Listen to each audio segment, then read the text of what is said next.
আমি সজীব ওয়াজেদ জয় বলছি। বাংলাদেশে এখন একটি বিশৃঙ্খল পরিস্থিতি চলছে।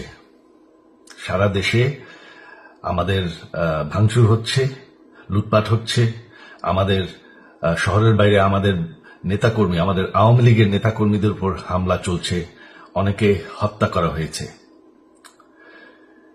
এই পরিস্থিতিতে আমি বলতে চাই, আওয়ামী লীগ হচ্ছে বাংলাদেশের সবথেকে পুরাতন গণতান্ত্রিক এবং সবথেকে বড় দল। আওয়ামী লীগ কিন্তু মরে যায়নি। আওয়ামী লীগ এই দেশকে, বাংলাদেশকে স্বাধীন করেছে। আওয়ামী লীগকে শেষ করা সম্ভব না। আমরা বলেছিলাম যে আমার পরিবার আর রাজনীতি করবে না, তবে আমাদের নেতাকর্মীর উপর যেভাবে হামলা হচ্ছে, এই পরিস্থিতিতে আমরা হাল ছেড়ে দিতে পারি না।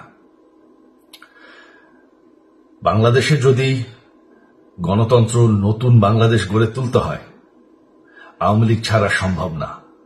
আওয়ামী লীগ হচ্ছে সবথেকে বড় দল। আওয়ামী লীগ কোথাও যাবে না, আওয়ামী লীগ শেষ হয়ে যাবে না। আওয়ামী লীগকে শেষ করা সম্ভব না।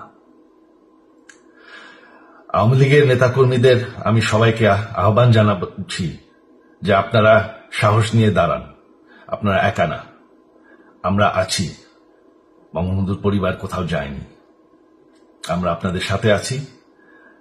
দেশকে, আমাদের নেতাকর্মীদেরকে, আওয়ামী লীগকে রক্ষা করার জন্য যা প্রয়োজন আমরা করতে প্রস্তুত।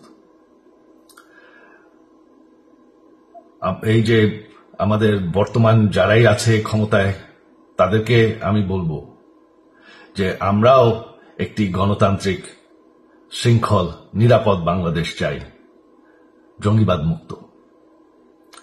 তার জন্য আমরা সবার সাথে আলোচনা করতে প্রস্তুত। শুধুমাত্র তারা যদি জঙ্গিবাদ এবং ভায়োলেন্স বাদ দেয়। শেখ হাসিনা মরে যাননি, আমরা কোথাও যাইনি। বাংলাদেশ আওয়ামী লীগ ছাড়া গণতন্ত্র, নির্বাচন সম্ভব না। এই বলে আমি আমার কথা শেষ করছি। জয় বাংলা।